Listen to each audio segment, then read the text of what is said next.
everyone, it's Melissa. I go by Stitching Liz here on YouTube. Thanks so much for coming back. I'm so glad you're here. Today we are doing the fourth and maybe biggest part of the decluttering series that I started a few weeks ago. And today we're focusing on fabric, cross-stitch fabric. So I think fabric seemed the most daunting to me. I don't know how it feels to you, but if it feels daunting to you too, I hope that some of the strategies I used will help you go through your fabric to declutter it too. So where I started out is going to show in the inset where I had my fabric moved to a bin to declutter. It was not how I stored my fabric. I just moved my fabric to the bin to more easily declutter it. And you can do whatever works for you in that regard. If you feel like it's easier to pull your fabric into a bin to declutter it, please do that. If you want to declutter it right where you have it stored, you can do that too. Whatever works for you to be able to most easily manage your fabric, I would try that for sure. So I think one of the things that makes fabric a little bit harder is that it's beautiful. So other parts of our cross-stitch stash are exciting and bring us joy and are inspiring and colorful, but fabric, it's almost like a piece of art in itself sometimes. So I think that makes it a little harder. The other thing about fabric is that depending on the size and the type, it can be pretty expensive. So that can feel really hard too when something has cost you a little bit of money to declutter it. So why would you want to declutter something that's beautiful, something that costs you a lot of money? And I think the thing for me was that my fabric stash was not serving me as a stitcher in my current season anymore. And it was feeling like an archive. It was feeling like storage. It was feeling like heavy weight. And there is this concept of clutter noise. And the fabric in my stash was talking to me. And it was saying, why aren't you using me? Why aren't you stitching me? You spent money on me. I'm just sitting here. I'm wasting away. And the noise from the clutter was really bothering me and weighing on me. So it wasn't serving me. It was actually causing me a little stress from that clutter noise. And I really want a living, breathing, active, exciting stash of fabric that I can go to and feel like I know what's there, I know what I'm gonna pull, and just feel so intentional and curated and ready to use at any moment without digging into a bin. So how did I do this for myself? Well, I decided that for fabric, I was going to have a 4-pile decluttering system to start sorting the fabric. And I knew I was going to do this in layers. I was going to do an initial sort, my first pass, and then I was going to, like an onion, peel back until I was able to get a collection of fabric that fit the storage container I wanted to use and was something that met my criteria for fabric that was going to serve my needs as a stitcher in this season. So the 4 piles I sorted into were a core collection pile, an inspirational pile, a let it go pile, and a scraps pile. So the core pile, we're talking about your workhorse fabrics here. What is your favorite count of fabric? Mine is 16 count Aida. What is your favorite type of fabric? Is it linen? Is it even weave? Is it Aida? What is your favorite texture of fabric? Do you like soft, floppy fabric? Do you like stiff fabric? What's the texture of the fabric that you like? And then I think the size is also somewhat important in this case, partially because if it's somewhat small, you can put that in the scraps pile. And is it useful to you based on the kind of charts that you stitch? Is the size of the fabric going to work for most of your projects? So that was the core collection, and mine I knew would be 16 count Aida. I knew it would be softer. I really prefer the softer Aida that when you put it in the hoop, you can make it nice and taut, but when you take it out of the hoop, is flowy and floppy and just buttery. I like a buttery fabric. So, and then I wanted to make sure that it was enough fabric where I could do a small to medium project on it with ease. So without measuring, I was looking for something that was at least maybe 10 by 10 inches before I decided whether or not I would keep that size. So those are my workhorse fabrics in terms of the count, the texture, the type, and the size. But there's also the color to consider, and the colors for me that would be core collection colors for my projects were the beiges, the tans, the grays, and then I even feel like blues, light blues in particular, are a workhorse fabric for me. I pull light blue quite frequently. So it works to me almost like a neutral. And I think the neutrals are definitely more core colors for my collection. So that was my core pile. And in my initial pass, it was definitely my biggest pile. I just put anything that met that criteria in any way in my first pass in the core pile. The let it go pile was also easy to identify from the beginning in the first pass. And the reason it was easy to identify is that it was things that outright did not meet the core criteria that I had set for myself. So it was things that were clearly not a count that I would really prefer to stitch on.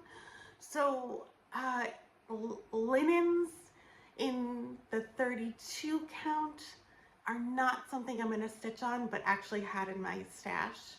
So that was something that I would let go of, is if the count was not really something I preferred or would stitch on. If the fabric was not a texture I really enjoyed stitching on, it was easy to identify as something I might let go of. There were quite a few pieces of Charles Craft 14 count Aida in my stash that I had purchased at Michael's, and as much as I thought that I would use that fabric because it's useful, it wasn't actually useful to me because it wasn't what I would reach for and prefer.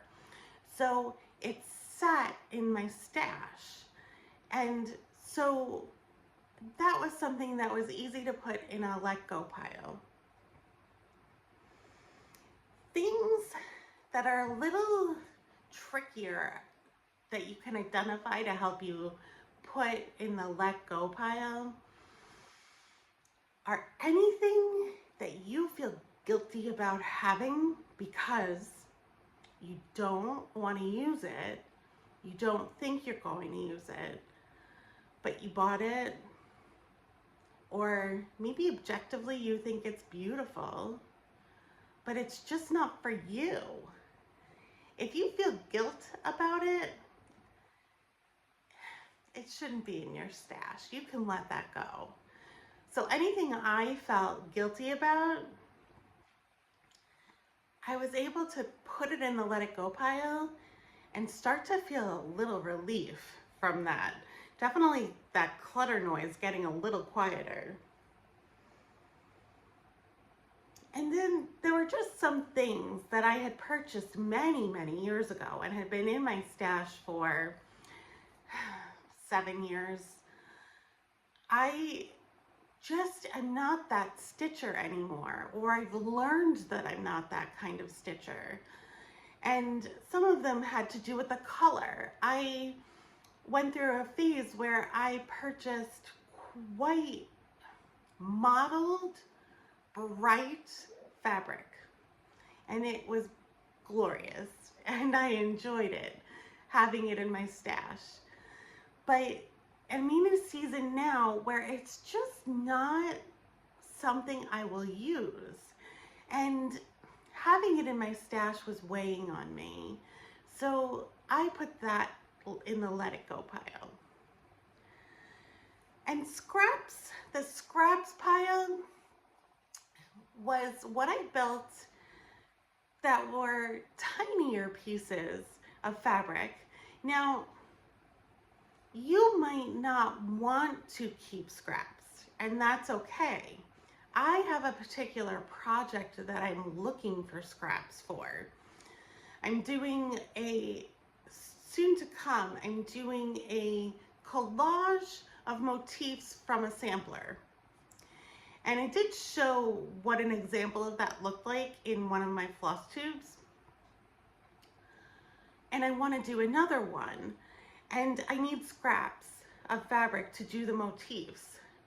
So going through my stash, I was really happy to find the scraps and compile them. I did curate them into the colors that I thought would work for my project. So again, a lot of neutrals went into that pile. And I did let go of some things that did not meet that criteria. But you may not feel the need to keep scraps, and you can let go of scraps that are too small, that don't fit your style. You may not even want to have that pile.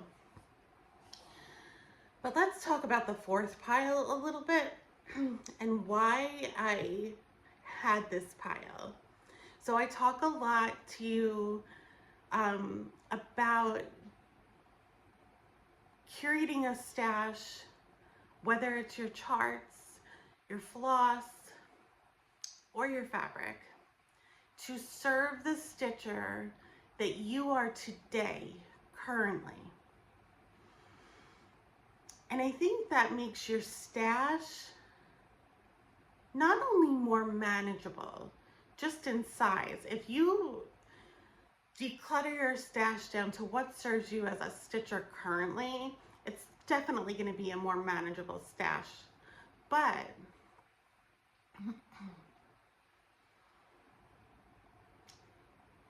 there is an aspect of fabric that is a little bit unknowable.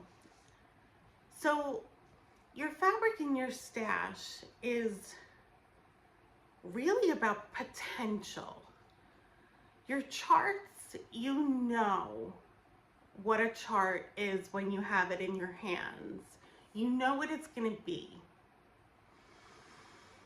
Floss is more functional on a basic level. You're picking the colors for the chart that you're using. Whether you're substituting different flosses than are called for, it's still a known factor.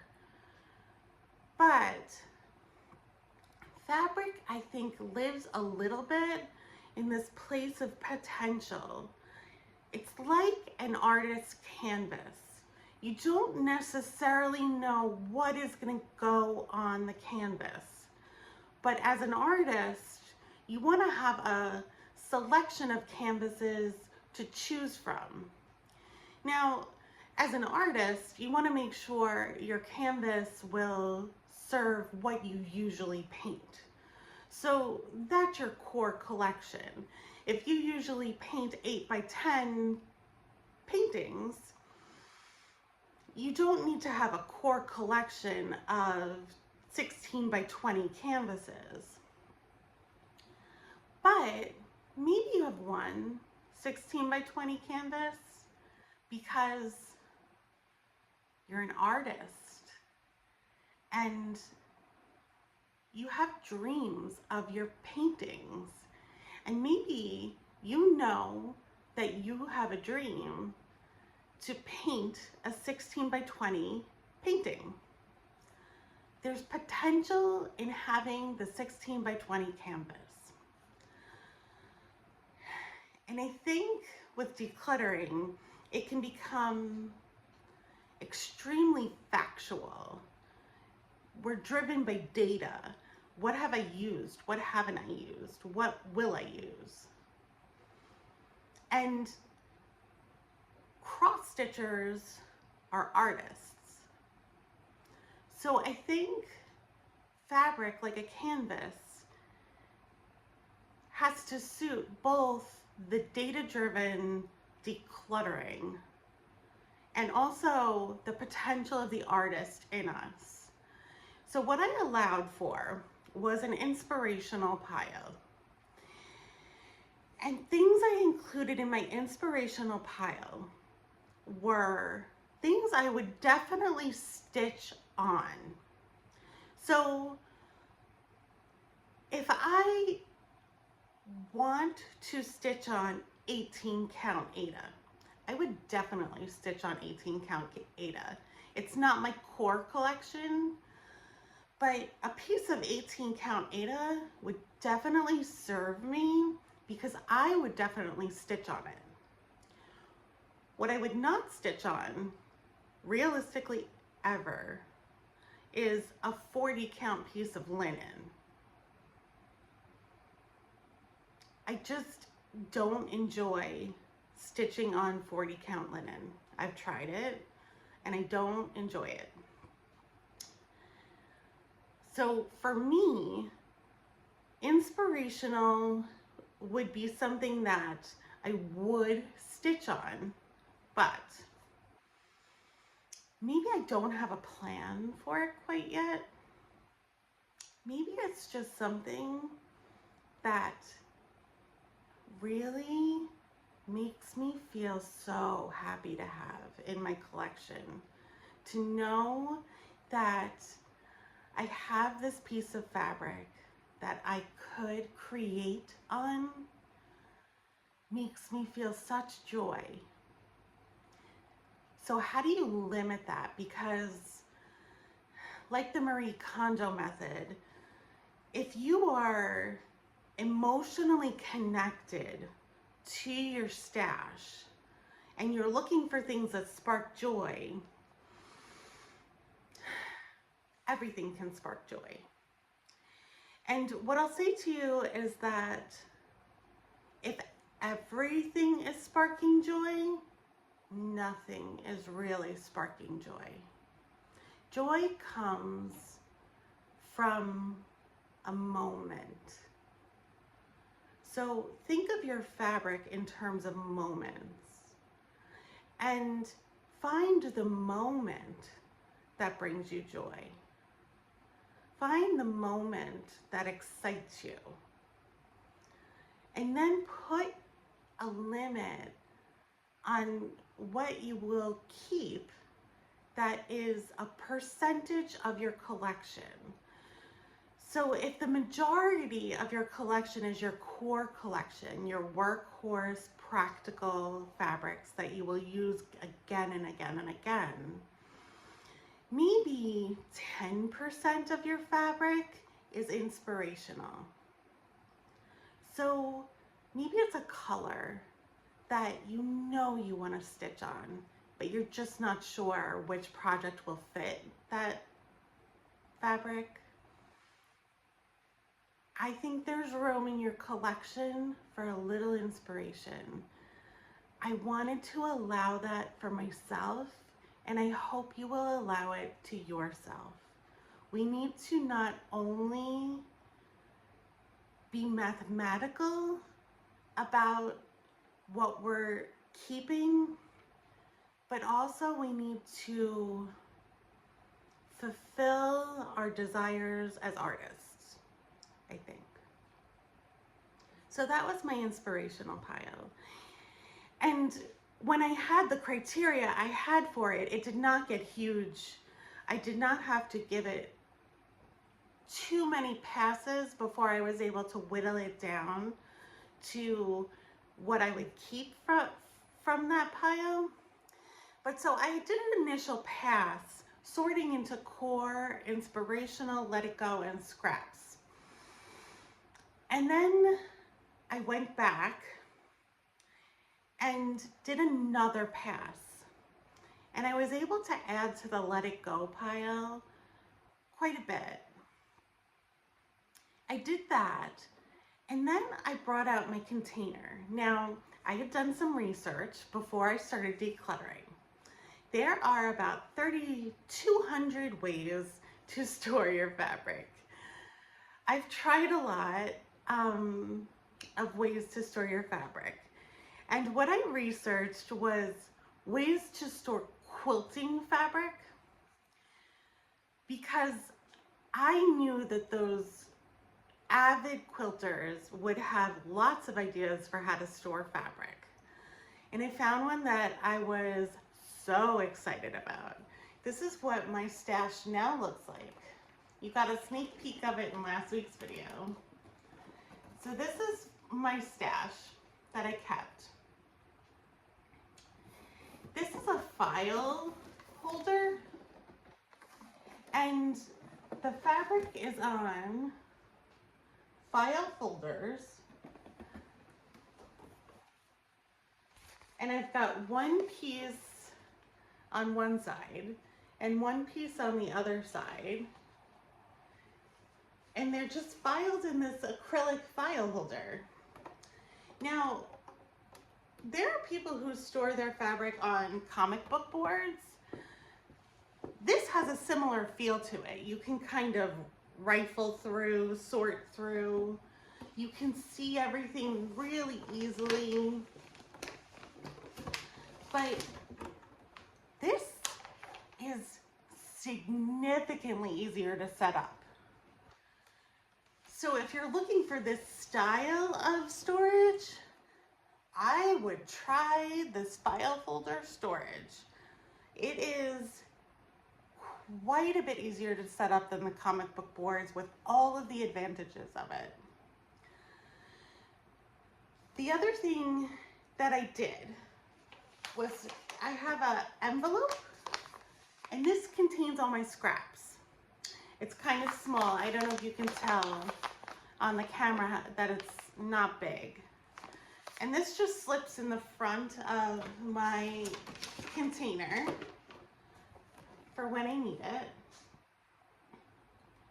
And then I did keep 3 pieces of dark fabric that I just put in the back here because I ran out of the files, the actual files.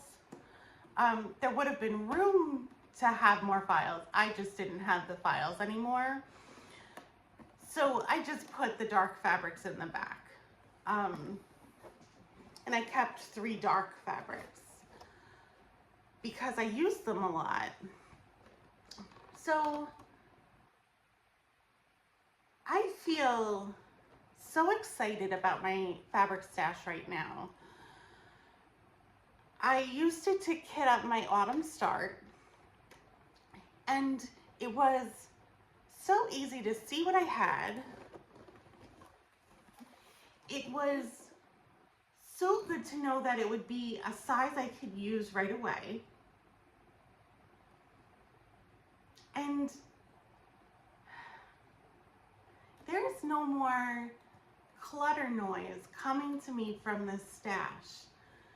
Not only did it become stress-free, it became positive talk from my stash. This stash is saying to me, yay, we're so excited. I'm so happy. I can't wait to be a project. It's really very happy fabric. And it's making me very happy to have it. So, if you feel so compelled to declutter your fabric stash, try using these strategies. Give it a try. Think about curating, making your stash alive. Remember, you're not a paint store. You don't have to store things just because one day, someday, potentially you might need it. You're allowed to just have what you need right now. So give it a try. Please let me know how it's going for you. Thank you so much for joining me. I really appreciate your going on this journey with me. And I hope that you are having a great stitchy week. Thanks again. Take care. Bye-bye.